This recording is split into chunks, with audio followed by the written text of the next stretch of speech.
Assalamualaikum warahmatullahi wabarakatuh. Pepatah mengatakan tak kenal maka tak sayang.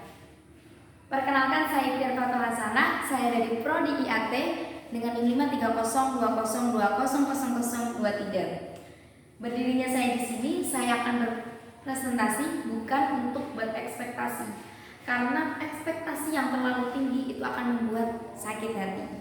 Oke, langsung saja. Di sini saya akan presentasi tentang kitab tafsir klasik karya Imam At-Tabarsi atau yang biasa disebut dengan Tafsir Majmu' al-Bayan.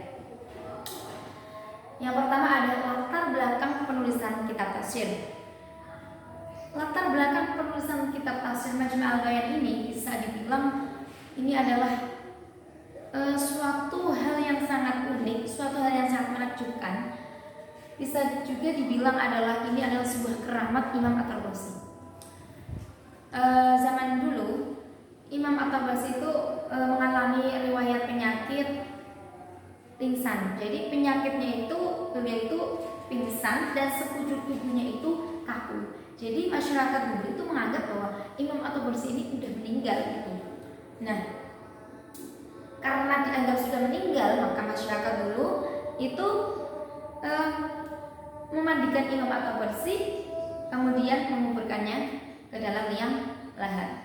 Nah, pada saat orang-orang sudah meninggalkan Imam At-Tabarsi dari pemakaman, Imam At-Tabarsi ini kemudian sadarkan diri bahwa dia tidak bisa keluar dari tempatnya, tidak bisa keluar dari alam kubur karena dia itu sudah terbelenggu. Nah, di kejadian itu beliau bernadar bahwa kalau beliau bisa keluar dari kuburnya, bisa selamat dari belenggunya, maka dia akan mengarang kitab tafsir Quran. Adapun latar belakang yang lain, beliau itu memang termotivasi dengan kitabnya Imam Ja'far. Kalau tidak salah itu kitab At-Tibyan. Baik, kemudian ada metode kitab tafsir Majmu' al-Bayan.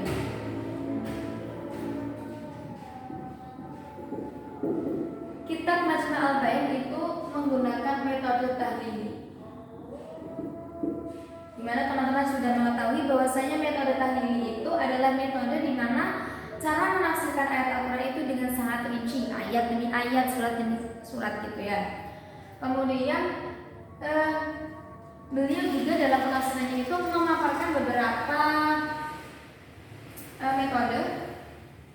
Dalam metode tahlil ini beliau memaparkan yang pertama ada maki madani, biasa disebut dengan makiyah madaniyah gitu ya. Kemudian yang kedua itu beliau menjelaskan ayat dari segi jumlah.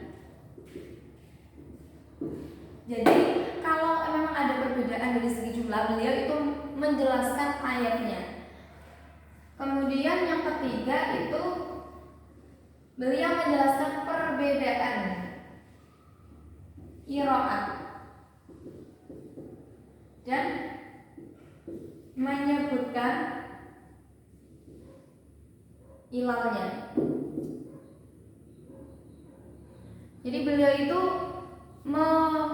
menjelaskan perbedaan qiraat dan menyebutkan ilat-ilatnya. Kan qiraat itu ada 7 kalau tidak salah ya.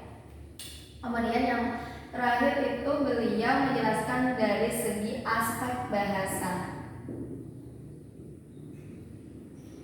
Jadi beliau menjelaskan dari segi aspek bahasa, segi ikrotnya, kemudian beliau itu menjelaskan dari segi cerita-cerita atau kisah-kisah atau hukum-hukum yang terdapat dalam ayat Al-Quran tersebut.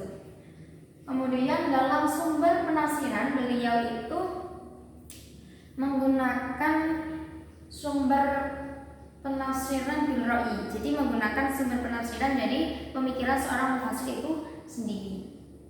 Kalau coraknya itu lebih ke corak lughawi karena beliau dalam kitab tafsirnya itu lebih banyak menggunakan menerangkan mengenai aspek bahasa atau bisa kita ambil bahwa kitab tafsir beliau itu adalah sebuah rujukan dari ilmu lugawi atau ilmu i'rab, seperti itu. Jadi kesimpulannya, Imam At-Tabarsi ini menulis kitab Majma' al-Bayan itu dengan latar belakang yang sangat unik ya, yang sudah saya sampaikan tadi. Kemudian dengan metode tahlili, dengan sumber penafsiran bil ra'yi, dan juga memaparkan dari beberapa aspek ini. Yang pertama adalah maki madaninya, ayat dari jumlah, perbedaan qiraat dan menyebutkan ilah-ilahnya, dan kemudian aspek bahasa atau i'rabnya, dan menyebutkan kisah atau cerita dan hukum-hukum yang terdapat dalam ayat tersebut. Mungkin segitu penjelasan dari saya. Sebelum saya akhiri ada pantun. Jalan-jalan ke Surabaya, tidak lupa membeli sendal. Sekian presentasi dari saya, semoga banyak yang dapat dihafal. Oke, terima kasih dari saya. Saya Ikhtiar Fathah Hasanah, undur diri apabila banyak kesalahan dalam menyampaikan atau kurang memahami untuk kalian semua. Saya minta maaf yang sebesar-besarnya. Wassalamualaikum warahmatullahi wabarakatuh.